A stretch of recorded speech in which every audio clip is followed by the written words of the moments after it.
khariju minallah, keluar dari agamanya Allah. Makanya nanti Bapak Ibu jemaah Badawi ini kemarin mungkin sempat piknik ke Jogja, Jogjakarta, kemudian ke tempat-tempat lain. Jadi mungkin kita bisa agendakan ke kampung-kampung atau ke desa-desa di lereng Merapi itu yang dulu muslim, hampir 100%. Tapi kemudian datang misionaris, murtad semua, hampir 100%. Paling tidak cuma sekitar 10% aja yang muslim. Tapi kemudian lambat laun ya, berubah lagi jadi Islam. Kenapa Bu? Karena orang Jawa itu kalau tidak Islam, dia merasa tidak tenang.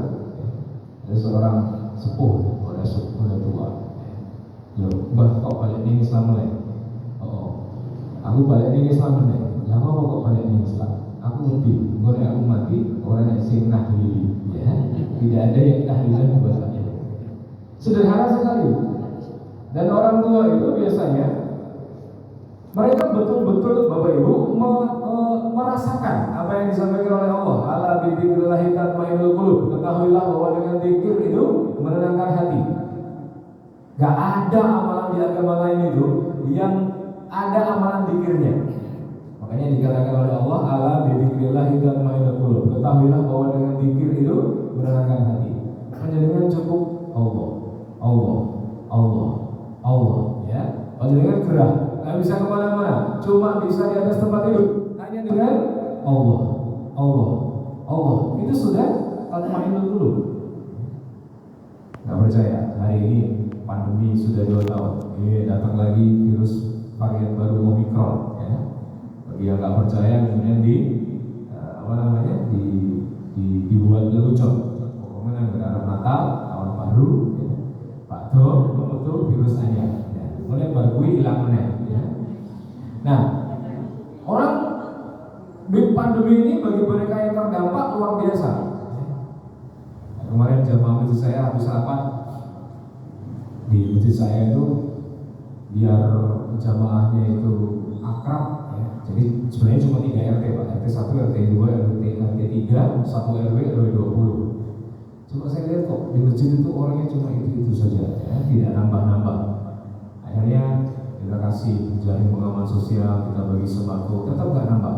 Akhirnya besok itu tanggal 12 kita pengen ada rehlah bareng sekaligus pembagian saudara Quran ke Gunung Kidul. Jadi nanti modelnya pakai motor, ya ini bahaya juga ya, tapi insya Allah kita coba untuk aman. Jadi kita touring ke Gunung Kidul, jamaah siapa aja boleh, bayar cuma 25.000, nanti diganti makan siang sama snack sekaligus tempat masuk untuk ke lokasi tersebut. Nah, di situ Bapak Ibu rahimakumullah akan terus ada upaya untuk apa? Untuk memurtadkan orang Islam dari agamanya. Makanya kemarin saya ketemu sama teman dosen, beliau kuliah sama saya di UMS, ya, ambil S2 tapi beliau lulus, saya enggak, ya. Beliau ambil doktoral, sekarang sudah selesai jadi doktor, menjadi dosen. Beliau pengen meneliti Bapak Ibu, desa-desa yang dulu dimurtadkan oleh misionaris sekarang balik di Islam lagi. Dan itu ternyata nggak cuma satu desa, 2 desa, banyak yang mengalami hal seperti itu. Mereka yang sempat keluar dari Islam ini haus ingin kembali ke Islam lagi. Kenapa? Karena banyak ajaran Islam ini yang tidak mereka temukan di agama-agama yang lain. Maka Masya Allah, mudah-mudahan ini adalah bagian dari sohwah Islamiyah, bangkitnya kaum muslimin untuk peduli terhadap Islamnya. Karena kata Nabi, barang siapa yang tidak peduli dengan urusan kaum muslimin, maka nanti di akhirat dia tidak akan dipedulikan, ya. Kalau hari ini kita nggak peduli sama kaum muslimin, nanti jangan harap di akhirat kita akan dipedulikan oleh Allah Subhanahu wa Ta'ala. Makanya yang mereka lakukan adalah mencoba untuk mengkaburkan ajaran Islam, dijauhkan umat ini dari ulamanya. Ulama itu adalah menara suara. Jadi kalau kita misalnya di laut pengen tahu arah, menara suaranya mana? Nah, kalau misalnya umat ini jauh dari ulamanya, ya terus dia mau pakai siapa sebagai alat untuk arah dia untuk berjalan? Makanya dikaburkan. Yang kedua, dimurtadkan. Gimana caranya agar umat ini murtad? Makanya kalau panjenengan undang nanti kristolog ya, dai yang memang mendalami urusan kristenisasi dan lain sebagainya. Oh, ternyata kristenisasi itu banyak sekali caranya. Kalau di anak-anak muda caranya adalah dengan pacarisasi ya. Jadi hati-hati nanti ibu-ibu, saya juga punya remaja putri, nanti akan diarahkan ke situ. Sekarang sudah mulai banyak isme-isme atau ajaran-ajaran di kalangan anak muda yang sudah mulai masuk di aspek relativisme. Apa itu relativisme? Jadi tidak boleh menganggap Islam itu sebagai satu-satunya agama yang benar. Anggapan seperti itu dianggap sebagai sebuah pemahaman yang salah. Jadi pendekatannya tidak lewat pengajian Bapak Ibu, karena anak-anak muda sekarang pengajiannya kalau yang awam ya, kalau yang teman-teman yang sudah ngaji insya Allah sudah mapan. Tapi kalau yang awam, panjenengan masuk ke SMK negeri. SMK negeri itu termasuk yang paling rawan, karena SMK negeri, SMK swasta itu orang tua yang ngelahin anaknya di situ itu pola pikirnya sudah sangat pragmatis. Yang penting aku sekolah, bantuin aku kerja, bantu orang tua, terus selesai. Ya. Makanya di situ dibikin dakwah, tapi dakwahnya pendekatannya sesuai dengan umur mereka, lewat sinetron, lewat lagu, ya, lewat film. Dimunculkan apa? Relativisme. Kamu jangan menganggap agama kamu itu paling benar. Ya. Semua agama itu benar, karena semua agama mengajarkan kebaikan. Ya. Bahkan kemarin sekelas Jenderal TNI aja mengatakan semua agama itu benar. Ya. Tidak ada agama yang paling benar. Ini relativisme. Ini bahaya kalau masuk kepada anak muda kita. Akhirnya nanti apa? Pacaran lintas agama. Gak apa-apa kok, kamu diciptakan sebagai seorang muslim dan aku seorang kafir. Yang penting nanti kita tujuannya sama, yaitu Tuhan, ya, Tuhan yang sama. Ibaratnya itu stasiun, ya kabeh balapan iki lewate sekoetan, saka kulon, saka lor, saka kidul padha wae. Sing penting ning balapan. Makanya di saat dulu ada tokoh liberal bernama Nurholis Majid, itu mereka punya satu teori namanya perennialism. Ya, apa itu perennialism? Perennialism itu menggambarkan kondisi beragama manusia itu seperti ruji roda. Panjenengan atau ruji roda itu. Anda silahkan berasal dari mana saja, mau dari sini, mau dari sini, mau dari sini, mau dari sini, nggak apa-apa. Yang penting apa? Menujunya ke tengah. Ya. Jadi Anda mau jadi seorang ini, nggak harus menjadi Muslim. Yang penting kamu menujunya ke tengah, yaitu Tuhan yang Maha Esa. Nah ini perennialism. Ini adalah satu teori yang dihembuskan ke kaum muslimin. Biar apa? Biar kemudian orang memandang agama itu sebagai sesuatu yang relatif. Bahkan kemarin ada tokoh humanisme, ya, tokoh kemanusiaan. Agamaku bukan Islam, agamaku bukan Kristen, agamaku bukan Buddha, agamaku bukan Hindu, tapi agamaku adalah kemanusiaan. Ya. Nah, hati-hati Bapak Ibu dengan pemahaman-pemahaman seperti ini. Soalnya masuknya itu smooth banget. Ibaratnya orang jualan itu dia soft selling, bukan hard selling. Jualannya itu lembut gitu. Orang nggak kerasa kalau sedang dalam posisi digiring kepada pemurtadan. Makanya nanti terjadi di kampung kita, ya, di keluarga besar kita. Duduk itu jangan kalau orang Muslim nggak apa-apa Bu, ya, karena semua agama itu sama, ya, mengajarkan kebaikan-kebaikan. Padahal kalau kita kembali ke fikih, ketika salah satu pasangan kita, misalnya suami istri yang satu kharijubillah keluar dari Islam, pernikahannya otomatis batal. Pernikahannya otomatis batal di depan syariat. Masyaallah muslimin rahimakumullah, yang saya sampaikan pada subuh ini adalah tentang urgensi kita untuk menjadi khairul ummah. Bapak Ibu, kalau untuk urusan dunia kita ini mementingkan sesuatu yang paling bagus. Kalau beli mobil yang paling keren, ya, mobil yang paling bagus. Kemarin pameran di Jakarta itu, atau Indonesia itu pandemi, duitnya jadi sambat, ya, tapi ternyata pameran mobil itu yang datang juga penuh. Padahal masuk pakai tiket. Ya. Sekarang tren mobil listrik. Nanti tahun 2000 berapa gitu, kemarin ada beritanya. Di mobil-mobil berbahan bakar BBM mau dihilangkan dari peredaran. Tapi selama masih ada kelitikan itu insya Allah semua baik-baik saja. Ya. Nanti larinya kepada mobil listrik. Mobil listrik itu harganya mahal, tapi bagus. Dia mirip, dia tidak mengganggu lingkungan dan lain sebagainya. Orang kalau untuk urusan dunia pasti dia pengen yang the best. Raffi Ahmad itu dia mau bikin rumahnya berapa hektar Pak? 3 hektar. 3 hektar gorgo rumah. Masya Allah, itu anaknya nunggu rumah mungkin bisa tersesat. Rumahnya sendiri Pak, saking jembari. Orang saya kemarin aja nganterin Bahir mau beli pabrik. Ada seorang Bahir dari Salatiga mau beli pabrik. Dia minta 1 hektar itu 2 bangunan full plong, petang ewu, sisanya 2000 itu untuk macam-macam. Itu saja jembari yang ya. Orang kepingin sesuatu yang dunia ini pasti yang paling hebat, pasti yang paling bagus. Nah, ketika kita ditanya, mau nggak kita menjadi seorang khairul ummah? Pengen nggak kita menjadi seorang umat terbaik? Pasti jawabannya kita kepingin. Orang kita itu kalau masuk surga pengennya Jannatul Firdaus ya.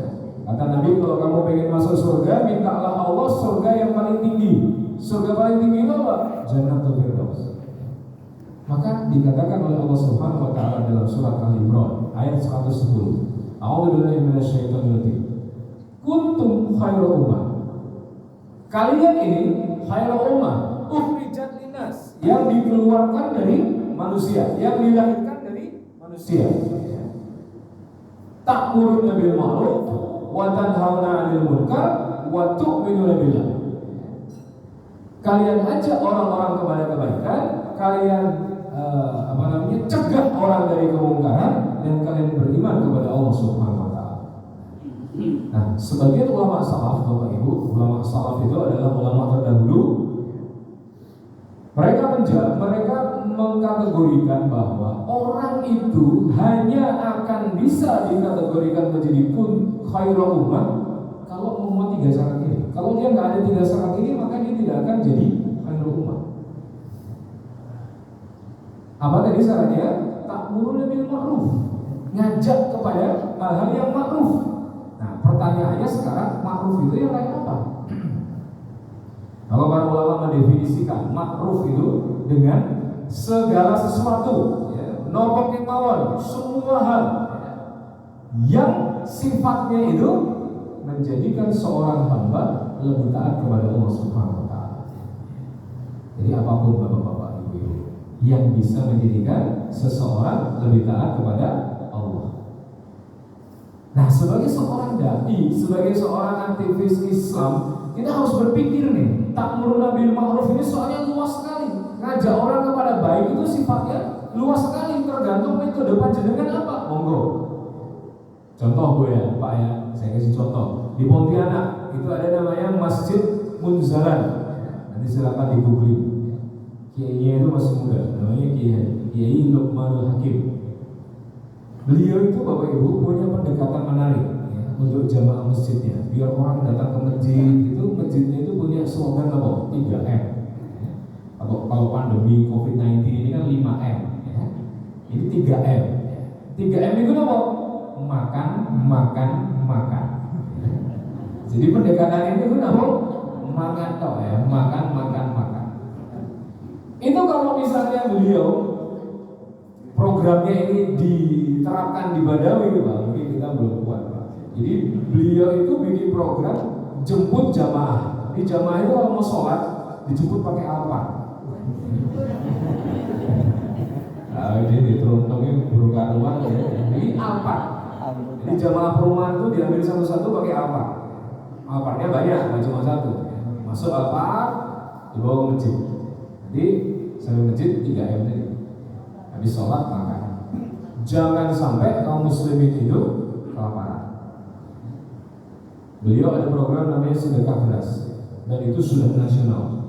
Jadi orang silakan bukan sedekah pakai duit, tapi sedekah pakai beras, nanti disuplai ke pondok-pondok nafid. Masya Allah. Ini sederhana. Ya meskipun nanti tetap ada aja orang yang nyinyir, wah berarti itu niatnya rusak, itu sholat masjid goro-goro Allah, tapi goro-goro makan. Beliau itu orang yang ngomong kayak gitu itu belum pernah merasakan gimana rasanya lapar. Jadi kalau misalnya kita nggak ada duit, tapi wetenge luwe. Itu cuma dapat apa?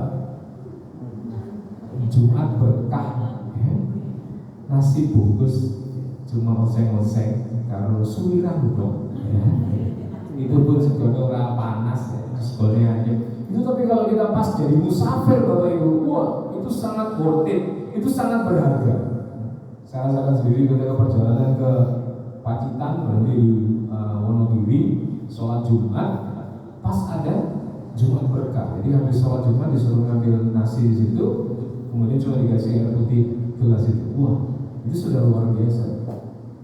Makanya pendekatan 3M ini akhirnya dipakai oleh beberapa masjid yang lain. Kalau di Al-Falah Sragen itu, dia ada program makan siang gratis Pak. Jadi setiap duhur itu mesti kalau jaringan sholat di Al-Falah kebuah. Ya. Karena apa? Ada soto gratis. Ya. Jadi kalau ditanya itu kenapa Pak kok sholat duhur buat di Al-Falah? Ya lumayan Pak. Satu sendiri 10.000 sampai 10.000. Ya. Sama yang maaf neng warung ya udah semuanya ya. Ini 150 porsi ya. Setiap hari. Makanya Al-Falah itu pendapatan infaknya itu sekitar 220 juta per bulan. Tapi pengeluarannya juga sekitar itu. Makanya saya kemarin waktu ngisi di sana saya diajak ke belakang tuh, mereka punya kayak lemari itu Pak. Tapi lemarinya itu untuk nanak nasi. Jadi ketika dibuka itu sep itu dalam jangka waktu 2 jam atau 1 jam saya lupa. Itu sudah matang nasi sebanyak 400 porsi. Ya. Jadi itu memang mereka sengaja untuk bikin program kayak gitu. Jadi pendekatan tidak. Ta'muruna bil ma'ruf, ngajak orang untuk taat sama Allah. Itu metodenya monggo dikembalikan kepada kita semua. Asalkan apa? Asalkan tidak menyelisih sunnah. Mungkin ada di antara bapak-bapak ya, Badawi, gawean yuk. Acara lu campur sari-sari ya, misalnya ada nyanyi sing lagi tren ya, mendungkan kopian ya, Arab nyanyi, mari bapak-bapak sekalian kita buka dengan kalimat basmalah ya, nggak boleh Pak ya. Ma'ruf ya ma'ruf, tapi mendatangkan ketaatan, tapi dengan cara-cara yang syar'i, dengan cara-cara yang sunnah, dengan cara-cara yang dibolehkan. Ya, kapan itu ke Magelang, daerah Secang. Pengajiannya itu di lantai 2. Di bawah itu habis pengajian dibikin bazar. Nah, ada layanan unik di situ Bapak Ibu. Layanan cukur gratis. Nah, ini menarik nih karena bapak-bapak ini pasti sebulan sekali potong rambut. Dan potong rambut itu meskipun gratis tetap bagus Pak. Orangnya kemudian lupa pemerintah gratis jalur apik. Menurut itu ini gratis. Bayar apik, Masya Allah. Jadi monggo Bapak dan Ibu sekalian, jamaah yang dirahmati Allah, lakukan sebanyak-banyaknya, sebesar-besarnya, sehebat-hebatnya program-program yang bisa ta'muruna bil ma'ruf. Kalau kita lihat di kampung kita tuh banyak jomblo, banyak orang-orang nggak nikah, banyak orang-orang itu susah cari pasangan. Jadi kan serius nikah mungkin gampang, nikah. Bagi mereka yang belum nikah itu mencari pasangan itu ternyata tidak semudah yang dibayangkan. Ya sudah, kita bikin ya, pernikahan massal ya. Atau mungkin bagi mereka-mereka yang kayak dulu Nabi dengan sahabatnya, ada seorang sahabat ditanya, "Ta'al, sini, ada apa ya Rasulullah? Kamu sudah siap nikah?" "Belum ya Rasulullah." Balik lagi. Besoknya ditanya lagi, "Ta'al, sini, ada apa ya Rasulullah? Kamu sudah siap nikah?" "Belum ya Nabi." Sampai 3 kali berturut-turut. Akhirnya sahabat ini mengatakan, wah kalau Nabi sudah manggil saya 3 kali berturut-turut, maka ini serius banget ini. Sudah siap nikah? Sudah ya Rasulullah. Baik, kalau begitu kamu silakan pergi ke ujung kota ini. Nanti di situ ada sebuah rumah. Dia seorang bapak punya anak gadis. Bilang sama bapaknya kalau kamu datang untuk melamar anak gadisnya. Akhirnya betul. Dia datang ke rumah itu, dia ketuk pintunya, dia ketemu bapaknya, dia minta anaknya sebagai istri. Akhirnya dia pulang kepada Nabi, kemudian ditanya, "Gimana? Lamaranmu diterima?" "Alhamdulillah ya Rasulullah, lamaran saya diterima." "Nah terus kenapa kamu merenung?" "Diam saja, saya nggak punya mahar ya Rasulullah." Ya. Terus soal anaknya Nabi mendekatkan mahar. Wah, akhirnya ditawarkan kepada jamaah itu, kepada sahabat sekalian, ada saudara kita ini melamar anak gadis tapi dia nggak punya mahar. Ada yang bisa bantu? Akhirnya kemudian, "Ya Rasulullah, saya Masya Allah. Dulu itu orang solutif. Makanya hari ini bapak-bapak sekalian, pasang antena kebaikan kita itu tinggi-tinggi. Apa yang dibutuhkan umat? Jawab dengan solusi. Karena umat ini kadang tidak butuh dalil. Saya pernah ke Makassar itu, disuruh ngisi di beberapa tempat. Nah, saya itu termasuk diminta ngisi di rutan, di rumah tahanan. Itu baru sekali itu seumur hidup saya masuk rumah tahanan. Jadi rumah tahanan sudah overload, sudah di atas kapasitas. Ya. Kapasitasnya 1.000, dia bisa sampai 5.000 orang. Bapak Ibu bisa bayangkan. Masya Allah. Mereka bilang, kalau kami cuma dikasih dalil Pak, kami itu nggak butuh dalil, kami itu butuhnya makan. Karena orang lapar dikasih dalil pasti nggak mau. Ibu-ibu ngajari anaknya lapar dikon hafalan, wis ora bakal jalan. Ini lho ngaji lho, aku lapar bubuk kan ngaji ya. Pokoknya ngaji jadi anak soleh. Ya. Tapi ini lapar ibu, penuhi dulu makanannya, baru kita minta dia untuk ngaji. Nah umat ini jumlahnya banyak Bapak Ibu rahimakumullah. Kita bisa berkontribusi dengan cara yang Allah Subhanahu wa taala titipkan sama kita. Ibaratnya bangunan ini, kalau panjenengan merasa bisa menjadi sebuah pintu, silakan menjadi pintu tempat orang lalu masuk ke dalam masjid. Tapi kalau kita seandainya nggak muat, nggak bisa jadi pintu, ya sudah jadi jendela saja. Tempat untuk kita buka kemudian agar udara itu bisa masuk. Ternyata kita nggak bisa jadi pintu, nggak bisa jadi jendela, nggak bisa jadi atap, nggak bisa jadi tiang. Aku rasa ya, apa? Ternyata kita cuma bisa jadi apa Bapak Ibu? Jadi paku. Gue bagi kalender, ini gue manfaat. Karena paku ini dari tidak boleh isolasi. Ya. Maka apapun kita, kontribusi terhadap ta'muruna bil ma'ruf ini pasti ada. Gak mungkin gak ada. Kayak pengajian ini, ada saya sebagai yang isi tausiah, ada bapak-bapak sebagai panitia, ada bagian belakang yang siapin sarapan, ada yang bersihkan masjid, ada yang adzan, ada yang qomat, ada yang jamaah, macam-macam. Maka ma'asyiral muslimin rahimakumullah, gunakan potensi kita, mumpung Allah Subhanahu wa taala kasih kita usia, kasih kita kesempatan, ta'muruna bil ma'ruf. Mikir kira-kira apa ya yang bisa saya lakukan agar orang itu lebih bertakwa kepada Allah. Kira-kira apa ya yang bisa saya lakukan agar orang itu lebih senang kepada kebaikan, lebih senang kepada ketaatan. Dan ini Bapak Ibu merupakan energi besar kaum muslimin. Kalau kaum muslimin masih memiliki pikiran seperti ini, insya Allah Islam akan tetap hidup. Tapi kalau kaum muslimin sudah cuek, sudah nggak peduli, sebelah supaya ini model ini sekarang pelak, ya. Maka yang terjadi nanti Islam itu, Allah itu memang menjanjikan, nahnu nazzalna dzikra wa inna lahu lahafizun. Kami yang menurunkan dzikra Al-Quran dan kami yang akan menjaganya. Allah memang menjamin Islam ini akan ada terus di muka bumi, tapi Allah tidak pernah menjamin apakah Islam itu akan terus ada di kota Solo. Makanya kita sebagai warga Solo, warga suku Solo Raya, Solo, Sukoharjo, Klaten, Sragen, segala macam, harus berpikir terus nih. Ibu-ibu berpikir gimana ya caranya ibu-ibu di Lampung Sewu ini gerakan 2022 ibu-ibu pakai hijab, ya, Masya Allah. Karena hari ini mungkin orang berat banget ya, pakai hijab.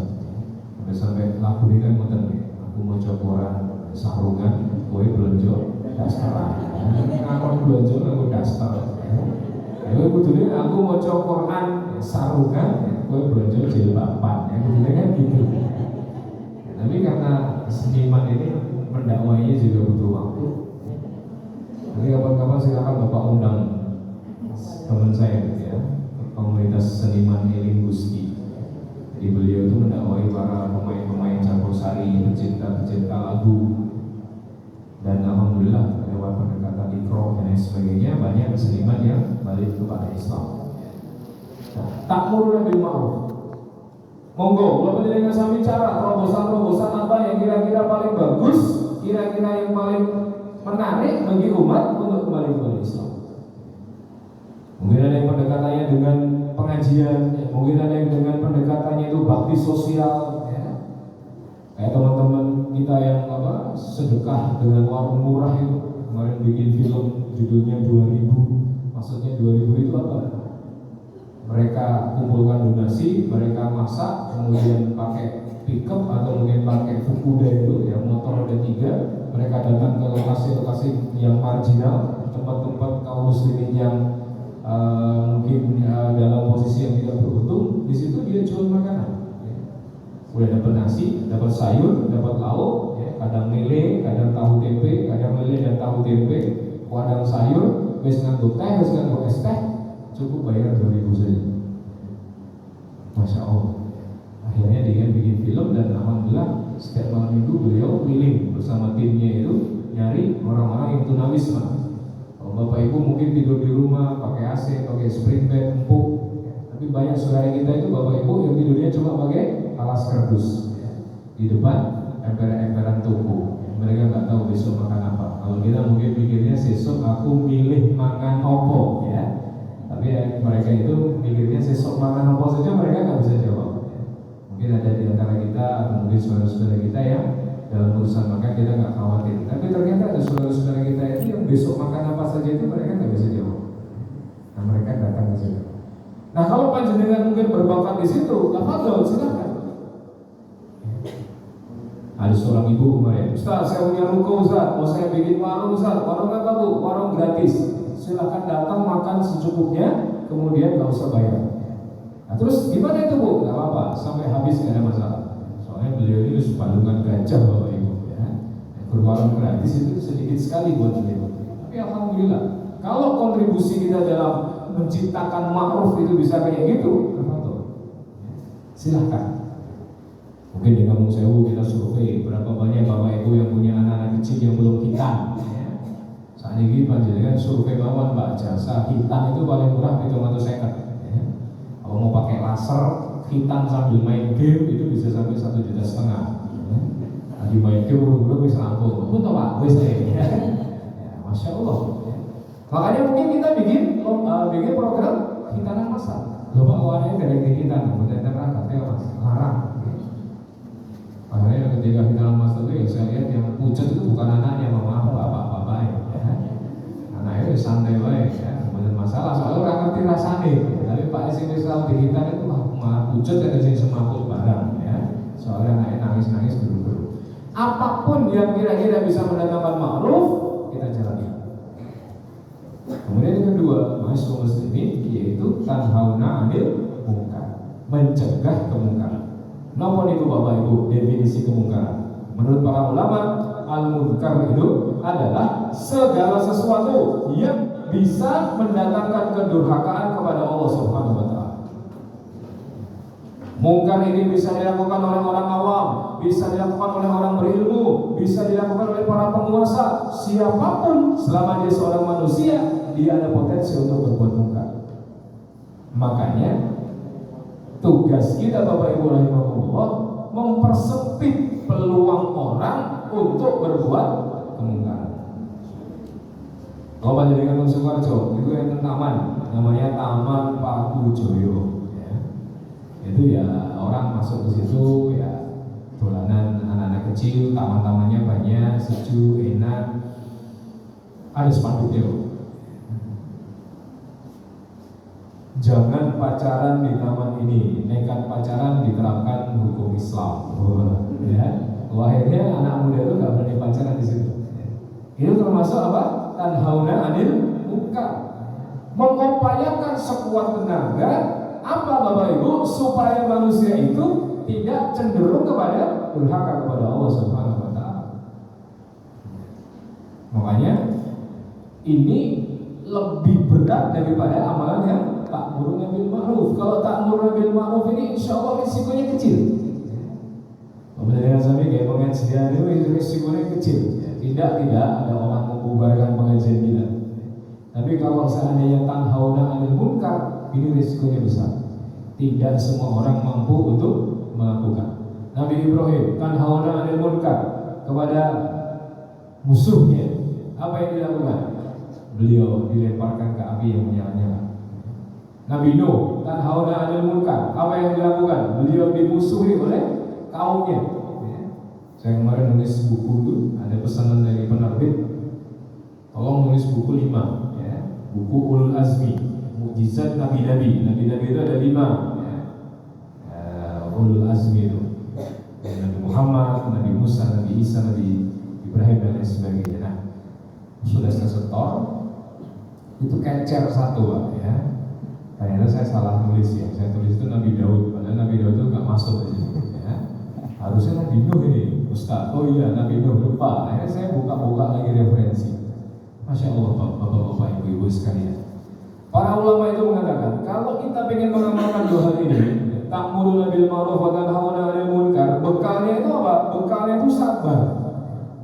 Karena seorang Nabi Nuh saja, beliau dikasih oleh Allah Subhanahu wa taala usia sampai 900 tahun. Beliau itu dakwah 500 tahun, Bapak Ibu. 500 tahun. Dapatnya berapa? Dapatnya cuma 80 pengikut. Memang bayangin, dakwah 500 tahun beroleh 80 pengikut. Makanya kita kalau misalnya berdakwah, lagi ngurus masjid ya, kemudian cuma baru beberapa bulan, kok ternyata sambutan warga, sambutan masyarakat itu nggak seindah yang kita bayangkan. Terus ada yang mutung, ngopo, wis ngomongnya oleh kabel ya, aduh ya Allah, ya turunkan hujan ya Allah ya. Nah, sekarang itu doanya bukan sama Allah ya, doanya sama langit ya, langit ya, turunkan duit, nggak usah pakai kerja ya. Akhirnya petir, melayu ya, jadi ya. Bahaya Bu, itu syirik ya. Minta kepada makhluk itu nggak boleh. Mintanya kepada Allah ya. Maka Nabi Nuh saja Bapak Ibu 500 tahun. Itu pun istri dan anaknya tidak ikut sama dakwahnya. Masya Allah. Makanya kalau kita lihat kisah-kisah kayak gitu tuh, betapa susahnya parenting itu Bapak Ibu ya, mendidik anak. Gak ada jaminan ustadz itu anaknya bagus, gak ada jaminan kiai itu anaknya bagus. Seorang nabi saja anaknya tidak ikut dakwahnya dulu. Lalu ketika Nabi Allah Nuh itu diminta untuk bikin kapal, beliau bikin kapal itu 3 lantai, 1, 2, 3. Pengikut-pengikut Nabi Nuh yang 80 tadi itu kebanyakan dari kaum miskin, gak punya duit, orang-orang marginal. Sementara yang menghalangi dakwahnya Nabi Nuh itu kebanyakan orang-orang kaya dan pejabat. Sejarahnya memang kayak gitu. Akhirnya betul Nabi Nuh bikin kapal itu dinyinyirin sama kaumnya yang kaya-kaya. Wah itu gimana sih? Ini padang pasir bikin kapal, ngapain? Ya. Ternyata main itu sejarahnya itu kan dia. Orang dosa ini dong. Ngopo ya pengajian orang, nanti tiba itu. Ngopo ya yang ini, tiba itu. Tapi nggak apa-apa, lanjut saja. Nabi Nuh itu tiba itu. Wah ini padang pasir panas, nggak pernah ada hujan bikin kapal. Lalu kemudian dikatakan oleh Allah Subhanahu Wa Taala nanti kalau mulai ada air yang keluar dari tungku, kalau bahasa sekarang itu oven, tempat bikin roti itu sudah mulai keluar air dari situ, dari dapurnya Nabi Nuh sudah mulai keluar air dari situ. Maka ajaklah seluruh kaum untuk naik kapal. Akhirnya betul ya. Mulai keluar air dari tempat pembuatan roti Nabi Nuh. Akhirnya Nabi Nuh ajak 80 kaumnya, ajak hewan-hewan sampai kuda, onta, wabeh dijak, bahkan semut saja diajak sambil sama Nabi Nuh untuk naik ke kapalnya. 3 lantai itu dipenuhi semua. Wah akhirnya betul datang hujan dari segala arah, dan hujan ini nggak pernah terjadi sepanjang zaman kecuali zamannya Nabi Nuh. Makanya hari apa tuh? Hari Sabtu, ya Pak. Sabtu atau apa? Malam Minggu saya lihat itu. Saya ingat saya ngisi di daerah Mojolaban tuh. Hujan tuh Pak ya, semalaman kan ya. Hujan terus dari sore sampai Mbak Isa itu kayak hujan terus ya. Jadi kalau hujan kayak gitu kita langsung wah. Jadi kan Nabi Nuh hujannya dari semua arah. Bahkan diriwayatkan bumi itu nggak ada kelihatan tanah sama sekali, wabeh itu banyu ya, Masya Allah. Akhirnya semua orang itu ditenggelamkan sama Allah kecuali kaumnya Nabi Nuh ya, 80 orang tadi yang akhirnya menjadi cikal bakal penduduk dunia, menjadi 3 suku besar ya. Ya, walau sukunya yang disebutkan di buku itu hanya beberapa saja. Makanya muslimin rahimahumullah, kalau kita ingin mengamalkan 2 ini, ta'muruna bil ma'ruf wa tanhauna 'anil munkar, di bagian bidang apapun, tang omah, didik istri itu mboten gampil, Pak. Ya. Karena kata Nabi, istri atau wanita itu terbuat dari tulang rusuk. dia dibiarkan, dia cenderung bengkok. Tokne wae cenderung bengkok. Tapi kalau dia dikerasi, dia cenderung patah. Makanya Rasulullah ketika mencontohkan kepada kita menghadapi istri-istri beliau selalu punya teknik yang kemungkinan kita sendiri harus mulai belajar tentang itu. Pada suatu ketika Rasulullah bertemu dengan istri beliau bernama Zainab binti Jahsh. Zainab binti Jahsh ini seorang muslimah yang dinikahi Nabi itu umurnya sekitar 45 tahun. Ya. Nah, Ibu Zainab ini ya, namanya istri Nabi itu kan juga manusia biasa Bapak Ibu ya. Jadi pernah ada kecemburuan, ya. Kecemburuan terhadap istri Nabi yang lain yang bernama Ibu Saudah. Ibu Saudah ini dinikahi Nabi menurut riwayat itu sekitar umurnya 70 tahun. Panjenengan namun batin 70 tahun ya. 70 tahun waktu itu saya nggak ngerti ya. Nah, akhirnya Ibu Zainab ini ngomentarin istri Nabi yang lain bernama Ibu Saudah ini dengan kalimat yang nggak enak banget di telinga. Ya Rasulullah, sesungguhnya istrimu yang bernama Saudah itu hanyalah seorang wanita tua yang tubuhnya gembrot. Karena beliau memang gemuk. Lalu Rasulullah ketika mendengar ini, beliau itu marah. Ya. Tapi marahnya itu nggak kayak bapak-bapak di sini mungkin langsung jejer ke lawan ya.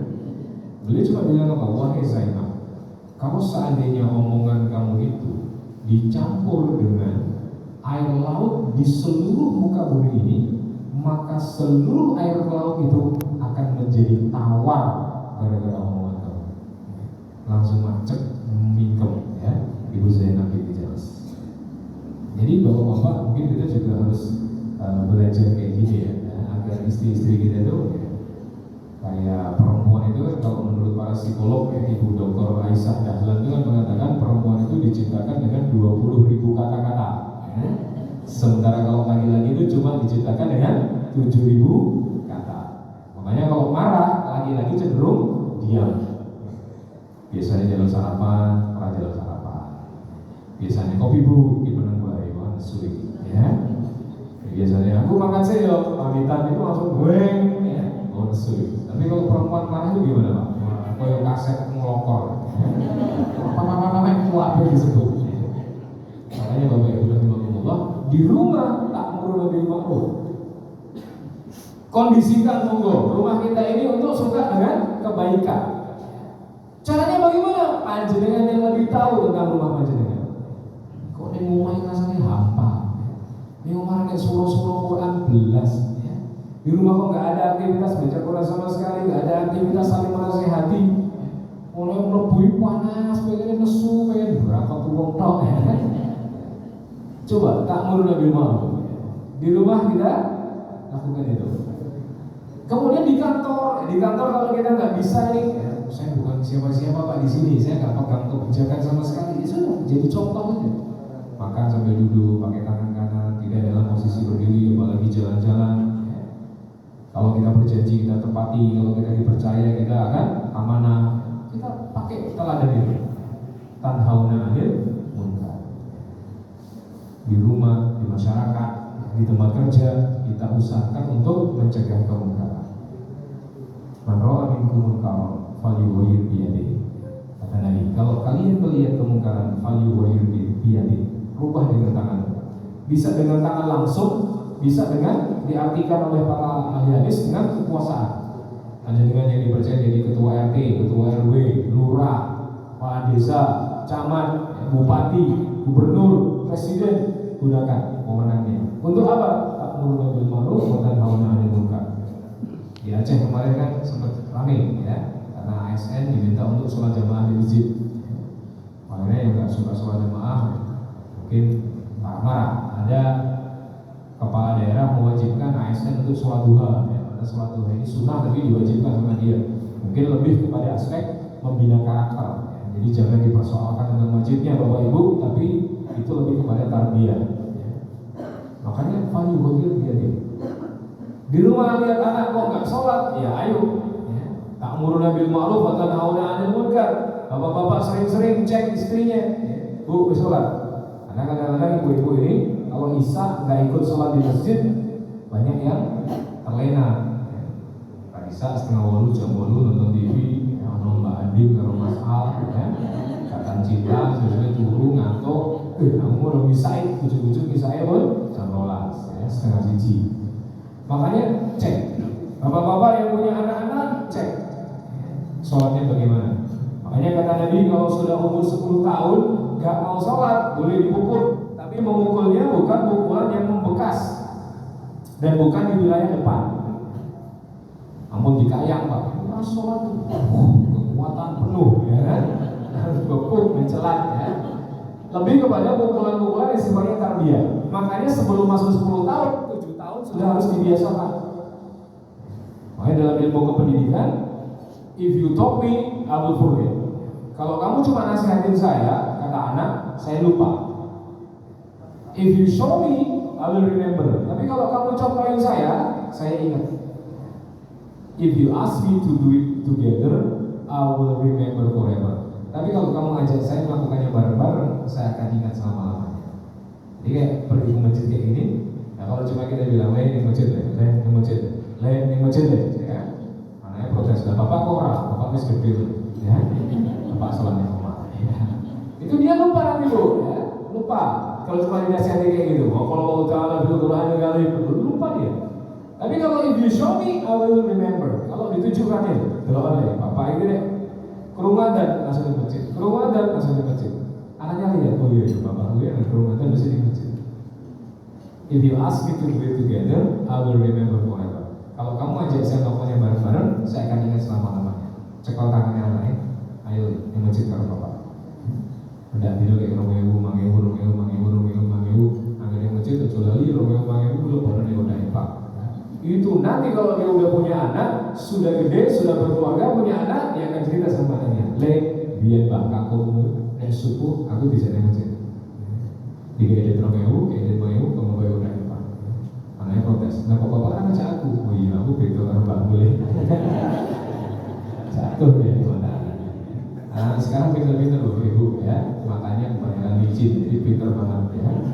Maka oleh karena itu ibu bapak, value wajib biadi, failnya statik. Bisa nih, kalau nggak bisa dengan mulut nih.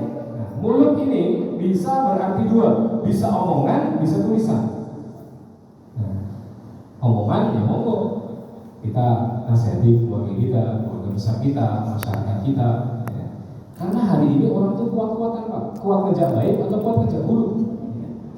Orang ngejak buruk saja, kalau setan dan bala tentaranya itu kan ta'mur nabil munkar, wa tanhauna 'anil ma'ruf. Gak suka sama yang ma'ruf, tapi sukanya pada yang munkar.